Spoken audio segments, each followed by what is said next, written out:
aholi salomatligini yaxshilashda muhim ahamiyat kasb etadi. Shu maqsadda Buxoro viloyati Sog'liqni saqlash boshqarmasiga qarashli davolash profilaktika muassasalarining 30 nafar tor doiradagi malakali mutaxassislari Qoraqalpog'iston Respublikasining Xo'jayli tumaniga yo'l olgan edilar. Ular tibbiy ko'rik o'tkazish, yuqori texnologik jarrohlik amaliyotlarini bajarish va kasalliklarni erta aniqlash maqsadida xizmat safariga jo'natilgan edilar. Viloyatimizning malakali mutaxassislari aholiga sifatli tibbiy xizmat ko'rsatish, diagnostika jarayonlarini samarali tashkil etish va yuqori texnologiyalar asosida jarrohlik amaliyotlarini o'tkazishni boshlab yuborishgan. Jarayonlar haqida esa biz to'g'ridan-to'g'ri joriy dasturimizda sizlarga ma'lumot berib o'tmoqchimiz. Ayni damda demak, telefon orqali Sog'liqni saqlash boshqarmasi boshlig'i Elyor Oltiyevdan to'liq ma'lumotlarni eshitmoqchimiz. Assalomu alaykum. Assalomu alaykum, hurmatli boshlovchi, hurmatli radio tinglovchilari. Biz ayni damda bugunlik ish kunimizni tugatib, demak, bugun biz Xo'jayli tumanidagi markaziy poliklinikaga qarashli 2-son filialida Buxorodan kelgan mutaxassislar tomonidan tibbiy ko'riklarni tugatdik.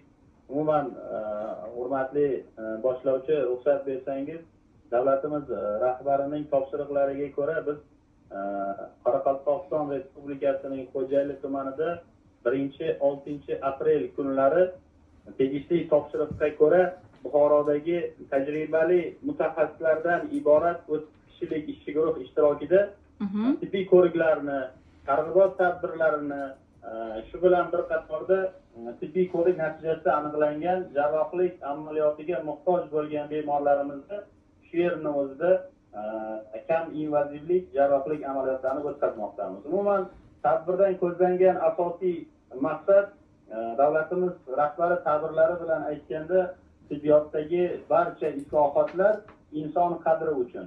Buxoro viloyatidagi tibbiyotdagi tajribalarni Qoraqalpog'iston Respublikasining chekka tumanlaridan biri bo'lgan Xo'jayli tumaniga olib kelib, bu yerda tajribalarni joriy qilish, ayrim yo'nalishlarda tajribani almashish, ham o'rgatish, ham bu yerda bilmaganimizni o'rganish uchun kelganmiz. Biz ishchi guruhimizni 3 ta guruhga bo'lib olganmiz.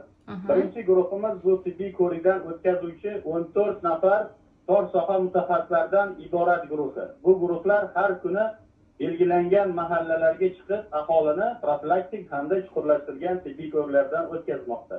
Ikkinchi guruhimiz bu targ'ibot guruhi. 6 nafar, ya'ni 4 nafar bosh hamshiralar, Buxoro viloyatining tajribali bosh hamshiralari va 2 nafar patronaj hamshiralardan iborat. Uchinchi guruhimiz bevosita Buxoro viloyatida yosh istiqbolli kadrlardan tuzilgan bo'lib, bular 6 nafarni tashkil qiladi mutaxassislarimiz. Bular demak, tuman markaziy kasalxonasida yuqori texnologik jarrohlik amaliyotlarini o'tkazuvchi guruh hisoblanadi.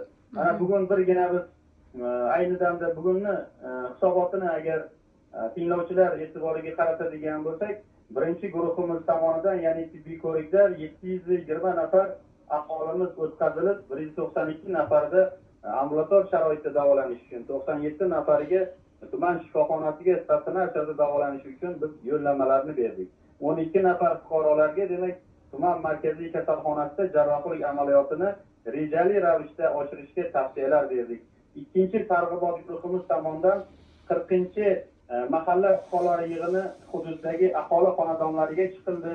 Bu yerdagi ijtimoiy soha obyektlari, ya'ni maktabgacha ta'lim, maktab, tibbiyot demak muassasalarida targ'ibot tadbirlarini, ya'ni aholini sog'lom ovqatlanishi, shaxsiy gigiyenaga amal qilishi, shu bilan birga sport bilan, badan tarbiya bilan shug'ullanishi bo'yicha targ'ibotlarni o'tkazdik va eslatma bukletlarni tarqatdik. Xuddi shunday 5000 qadam yurish marafonini biz har bir kirgan mahallamizda o'tkazib turibmiz. Uchinchi guruhimiz tomonidan bugunning o'zida demak 9 nafar bemorlarimizni tuman markaziy kasalxonasida yuqori texnologik jarrohlik amaliyotlari muvaffaqiyatli amalga oshirildi. Hozirda bemorlarimizni barchasini ahvoli o'tkazgan jarrohlik amaliyotiga mos. Bir so'z bilan aytganda, biz nafaqat tashrif doirasida tibbiy ko'rik, balki Buxoro viloyatiga biriktirilgan Xo'jayli tumanida Buxoro viloyat tajribasini, tibbiyotdagi yutuqlarini bular bilan hamkorlikda bu yerda joriy qilish, kelgusida telemeditsina, teletibbiyot orqali Buxorodan turib professor, dotsentlarimizni maslahatlarini Xo'jayli tumanidagi bemorlarga, og'ir ahvoldagi bemorlarga yetkazib amaliy yordam ko'rsatish, kerak bo'lsa bu yerdagi shifokorlarni viloyatimizdagi yetakchi klinikalarda imtiyozli bepul malakasini oshirish uchun sharoitlar yaratish va shu bilan birgalikda demak Buxoro viloyati anaqa imkoniyatlardan foydalangan holda Xo'jayli tumanini ham biz tibbiyotini ancha demak rivojlangan viloyatlar tibbiyoti qatoriga ko'tarishni oldimizga maqsad qilganmiz. Bizning ko'riklarimiz demak hurmatli boshlovchi, ko'riklarimiz shu haftaning oxirigacha, ya'ni shanba kuni ham davom etadi. Reja grafiklarimiz bor. Demak, mazkur loyihadan ko'zlangan maqsad, hamkorlikdagi loyihadan ko'zlangan maqsad bir so'zla aytganda tibbiyotdagi islohotlarni yana ham rivojlantirish, xalqni tibbiyotga yana ham yaqinlashtirish. Shundaymi? Xuddi shunday, hurmatli boshlovchi, bu borada hurmatli prezidentimiz tomonidan aynan Qoraqalpog'iston Respublikasini ijtimoiy iqtisodiy rivojlantirish bo'yicha maxsus dasturlar ishlab chiqarilgan hamda hurmatli viloyat hokimimiz Botir Komilovich topshiriqlari, ularni tasdiqlab bergan grafiklari asosida biz aprel oyining 1-haftasi aynan o'zimizga biriktirilgan Xo'jayli tumanida bo'lamiz va bu yerda aholini qiynayotgan, ayniqsa sog'liqni saqlash yo'nalishi bo'yicha qiynayotgan muammolarini tuman darajasida, kerak bo'lsa Buxoroga bemorlarimizni olib borgan tartibda yoki respublikani ixtisoslashgan markazlardan ham biz yo'llanmalarni Xo'jayli uchun alohida ajratgan holda olib kelganmiz. Xullas, bir so'z bilan aytganda tibbiyot bilan bog'liq tumandagi barcha masalalarni yechishga bu yerda amaliy yordam uchun kelganmiz. Bundan albatta xo'jaylik aholi mamnun va xursand barchalari. Rahmat deymiz sizga. Demak, bilamizki, yana kunlarda shu viloyatimizdagi tibbiyot sohasiga berilayotgan e'tibor yana ham yangi bir bosqichga ko'tarildi.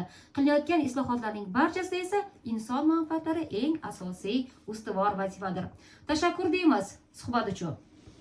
Rahmat, salomat bo'ling. Salomat bo'ling siz ham. Eslatib o'tamiz, biz bilan suhbatda Sog'liqni saqlash boshqarmasi boshlig'i Elyor Oltiyev bo'ldilar.